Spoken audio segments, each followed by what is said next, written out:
Hello, and welcome to another edition of the Cardinal Review. I am, of course, your host this evening, the Cardinal.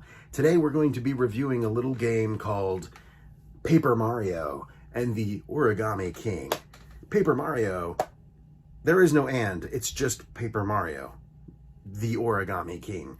And this is a Nintendo game published by Nintendo, developed by Nintendo, brought to you by Nintendo for the Nintendo Switch. Have I said Nintendo enough to get paid for this review? Find out later. Let's get started. Let's start with the sound. The sound is great. The music is great. I love the music to this game. It is very whimsical.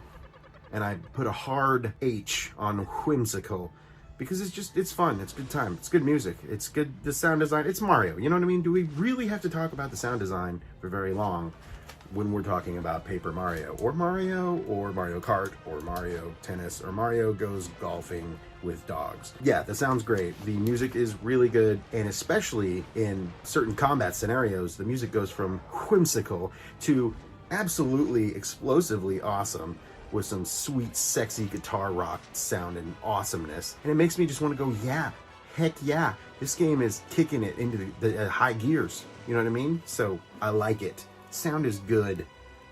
Great even.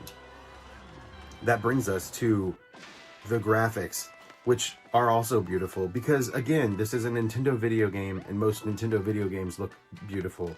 And I love the look of this game. Paper Mario, he looks super cute. And he's super vibrant, and so are all the characters. This is also a kingdom, which is in divide mode. You have the origami folks who want to convert everyone into origami. It's like some sick new crazy religion. The pure paper people who haven't been folded yet are like, you know, the ones who are the refugees, right? They're like, damn, those folded freaks, man, they're getting everybody. And Peach has been converted into the folded. So it's this war between the regular paper and the origami. Beautiful world, beautiful aesthetic, gorgeous areas, awesome places to explore. The way you move about the world is really fun. There's hilarious writing. This game has some of the best writing of any Nintendo game. And just like the predecessors of this franchise have all had really good writing, whether or not the gameplay has been hit or miss. So for me, I think it's absolutely hilarious. Perfect.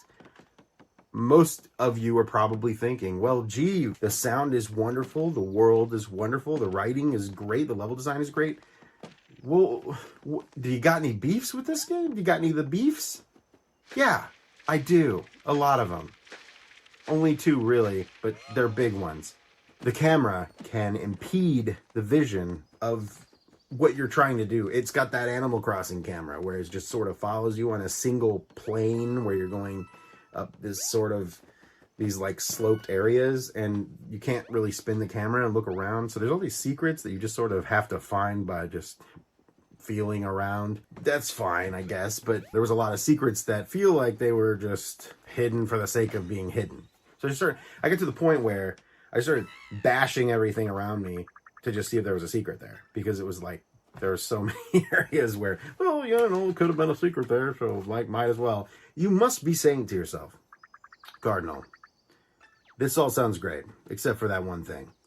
So what's your beef? What's your real beef with this game? Well, Johnny, I'm glad you asked, because I'm going to tell you, the combat basically revolves around you spinning a puzzle board around, trying to line up enemies into these perfect little things, and then you can attack them. So basically, you're either trying to line up enemies into a straight line, or you're trying to line them up into groups of 4. The combat is just a puzzle game. It just becomes this super messy, convoluted system that never clicks. It never clicks. It just always feels weird and awkward, and I don't ever feel like I'm doing anything good. So it's either, and it's, what's really weird is combat scenarios either go from super, super easy to just ridiculously hard. That feels like the combat here. The combat in Paper Mario is the exact same as the story in The Last of Us Part 2. You can quote me on that. Back of the box, baby. It never really gets to a point where you're enjoying it, and it gets to the point where you're basically avoiding combat at all costs. You absolutely don't want to do it, because here's the other thing. You get 0 XP, so you don't really have to do combat to get coins or confetti. The only thing coins do is buy upgrades back at the town. So a lot of the time you're just sort of waiting around with a bunch of coins and you don't really have anything to do with them. So why the hell would you do combat if you're not having fun? That's the biggest problem here. It's a Mario game. It should be fun, but it's not, because the combat is what you're doing a lot of the time. So the last thing I want to say is there's another type of combat, which is the boss battles. So in the main combat scenarios, you are on the inside ring, controlling all the outer rings, correct? Well, in boss scenarios, the boss is in the middle. Oh, you're on the outside. Whoa, what an idea. It's basically like a board game. That's what these feel like. They feel like you're playing Mario Party or something. It's just not fun, man. It's not fun. I wanted to like this game so bad, and so much of this game oozes that Nintendo charm, that beautiful visuals and the juicy soundtrack and the hilarious writing, but combat system is like the most important part. So those are unfortunately my thoughts on Paper Mario, the Origami King.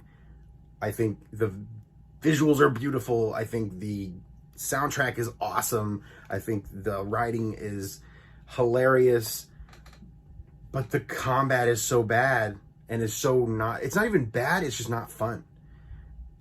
I mean, some people might enjoy this. I think there's going to be a niche crowd that really does like find this super appealing, but I think they fell into the trappings of the last two Paper Mario games, and they just did something wildly different that didn't need to happen here. And unfortunately, this is this age where Nintendo is sort of coming back into their own and bringing us the things we really wanted. Like, to me, Mario Odyssey was the Mario I've been waiting for, and Breath of the Wild was the Zelda I've been waiting for so long, and Smash Brothers Ultimate is the Smash Brothers of all Smash Brothers. I mean, they've been doing them all so right that this one feels so weirdly out of place. So yeah, those are my thoughts. And if you're asking if I recommend you pick this game up, I sadly can't give you a recommendation to purchase this title.